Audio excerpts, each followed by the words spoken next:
fastest show in sports. People who get jacked up, lubed up, alcoholed up, and all they want to do is fight. I mean, it's ridiculous. Here it is in the nosebleed seats. There's the boyfriend, and the woman you see right there next to him. You'll see it eventually where she comes out of this scrum. Now, she got into it, a couple of Rams fans got into it with her over sightlines. So they started punching each other. Now, remember the guy who just took his jersey off, because that's interesting as well. But watch her as she comes up the stands and look at her face. She's a bloody mess. I mean, this is not a football game. This has turned into an assault. She got blood all over her hand, her face, and there's actually some people there. The guy hit. She got into a fist fight with the guy. No, it was the guys who were there, but it was a woman who allegedly punched her. We're still hearing all kinds of stories here, but it was apparently a woman who punched her and started the fight, and then the guys got involved. Now, the guy taking his Rams jersey off right there, he's taking his jersey off so they can't identify him. Guaranteed. That's something where he's trying to hide from security. So now you've gone to a completely different level. These people, one, the worst thing you can do is bring your significant other, and your significant other gets you into a fight. That's a person who's a bad. You picked. I know, but I'm just saying that's a situation that happens often. Your Right. picker's broken. You need to pick a different person, whether it's a guy or a woman. Two, well, like this is why I wouldn't take my kid to an NFL game, like unless he was in a box.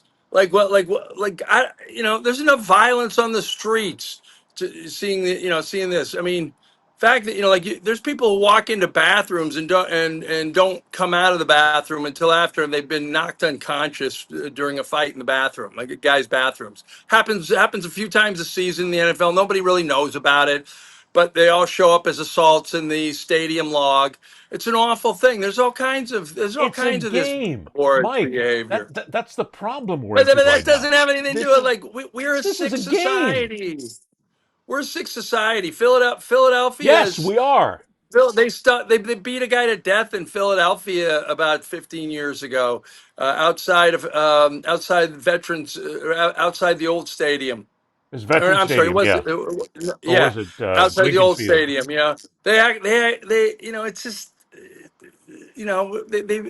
I think 49ers beat some fan. The 49er fans beat somebody to death almost. Well, but we've also had in baseball, we've had Dodgers and Giants fans get together in Los Angeles. Right. And it was a couple of years ago where they almost beat the guy to death because he was a Giants fan wearing a Giants jersey. I mean, this is just sports, for crying out loud. This is a game. But we have people who take it so seriously because they're so mentally unhinged that they have to think that it becomes important to beat the crap out of somebody simply because you beat us in a game or you scored a touchdown. But the point is, Mike, what do you do about it? I mean, it's got to be 9 times out of 10, this is an alcohol-fueled idiocy that goes on here at games. But the teams will never stop selling alcohol because they make huge amounts of money on it. And they always get lubed up before and after the game. So what do you do to make it safe? I don't know if they are going to be totally safe. You're always going to have a percentage of knuckleheads. We live in a UFC society. That's a good way to put it. This is chin strap America. And chin strap America is you put your chin strap on and you hit somebody, and if you're not in the game, you still hit somebody. Well, that's what we do. We have fans who think they're in the game. I mean, that's just it. They believe they go to the game. They wear the replica jerseys. They wear the replica hats. They come in and they face paint themselves looking like a bad Kiss band. And they believe that they actually are part of the game. I am part of the team. I am the 12th man. I'm the big gunner here who's going to make sure to get part of this. No, you're not. George Carlin said it best. I love it when we get a chance to go back to Carlin because he had it so perfectly with everything he said. He talked about this whole thing where it started with the television commercials that used to be the battery on Robert Conrad's shoulder where he would challenge people to knock it off. I dare you to knock it off. And then there were the ones that always talked about lead, follow, or get out of the way. Lead, follow, or get out of the way. And Carlin said, I obstruct. And and that's exactly, it was this macho bullshit that we've been fed, and it still exists in society today. No, no, no. It's growing, Ed. It's growing. What do you think the Probably. manosphere? What do you think the manosphere is? No, you're right.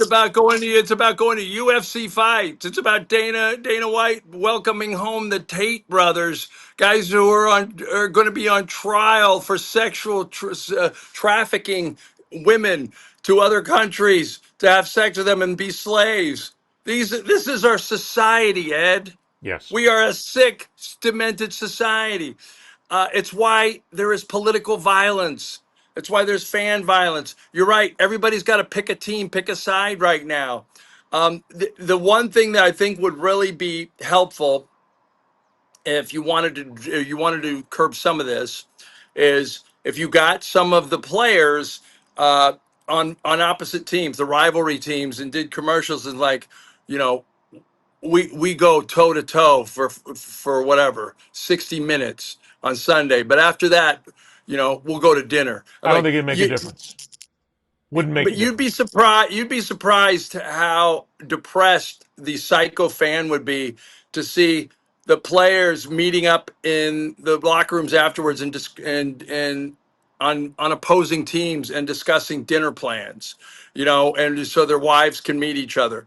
You'd be disgusted if you went to a party that I used to go to annually in Washington. George Will, the conservative columnist, would put it on with the owners of the Nationals, the Lerner family, and they would call it opening day party, and it would be this high society, English tea sandwiches, every kind of appetizer, crab, like, and I don't know why I got invited just because I was a sports columnist, but there would be like Donna Brazil, the Democratic strategist, having fun with Kaylee McEnany or somebody in the back, and I'm going, wait, you guys hate each other, right? You Yeah, but guys, that doesn't no, happen it's at all a sports. show. It's all a big show. It's all a conflict, Mike, no matter what it is, whether it's in politics, our daily life, or especially Right. sports, because we But have they that don't like. attitude that we're going to beat the snot out of you, man. That's what we're going to do. We're going to just beat the shit out of you and do whatever we can because that's Uh, our team. Go ahead, wear the shirt and do all this nonsense that goes out there. But again, what you're talking about is how to get ahead of this. I don't think, my idea to get ahead of it was you have to have better security. You have to figure that out. Your idea is to have the players basically come out and say something to the fans. I don't think any of it would make any difference whatsoever. The probably. jerk, idiot, knucklehead, circus clown, pinhead that has got to come out there and do something insane just to be part of the game, I think he or she is going to do it and we can't stop him. Now, can I have a confession real quick before we wrap Sure. this segment up? I almost got thrown out of an event. Sadly enough, it was at a lucha libre, fake wrestling event in Mexico City, and I bought the mask and everything, and I took my kids, and it was probably my third lucha libre event, and the bad guy, whatever the bad wrestler was, he was yelling at everybody in Spanish in the stands. I wasn't sure what he was saying, but we had really good seats, and I had my Mexican flag tied around my neck and my lucha libre face on. And I got up and started walking toward the thing, started saying stuff to him. And I guess you can say anything you want and do anything you want. You just can't leave your seat, because I was accosted by security guards who told me they will throw me out if I get any closer to the ring. But there's a video of me walking toward the ring menacingly, Ed, But and why I'm did you not do proud that? about it. Why did you do I'm that? not proud. What? Why did you do Well, it that? was because I thought I would make my kids laugh. Okay. Instead, my daughter, my 7-year-old's going, Dad, don't do it. Don't do it. When your I'll, 7 year se- old becomes smarter than you have to figure out that you're doing something wrong. But again, that's I'll part send of. you the video. I'll send you the video. I'd love to see it. I mean, we have this attitude that fans believe they need to be part of the game. They bought into this 12th man nonsense. You can Yeah. scream, you can holler, you can cheer, you can boo, do whatever you want. But the minute you try to start becoming part of the game physically with any kind of violence, you're out. That's it. You're banned. Period. Matter of fact, I'll tell you what. You know what I'd like to see? I'd like to see, for instance, what happened in Buffalo, where, and again, they don't have an NBA team there, but I'd like to see every one of the pro sports then at that point say, you want to do this here? You're not going to do it here. NBA, NHL, Major League Baseball, National Football League, you're out. Permanent ban. Every game. Every game, every Well, team, toss them. It's the only way to okay. clean it up. Or you could have like a little octagon inside every arena. Dana White could partner with the leagues, the respective leagues, and basically fans could get in Oh during the man, game and fight other fans. don't give him any ideas. You That like that it? that thing will be started before. By the time we end the show, White will have a contract signed to create You the like new it? octagon. I Yeah. mean, as much as I can't stand the sport, Anybody could be in the octagon. You could be you just have to get like a little. You should have to show them a recent physical, and it doesn't matter if you're slovenly and gross like me, or I fit and tan and all like your me. hair like you can get in. That's all, folks.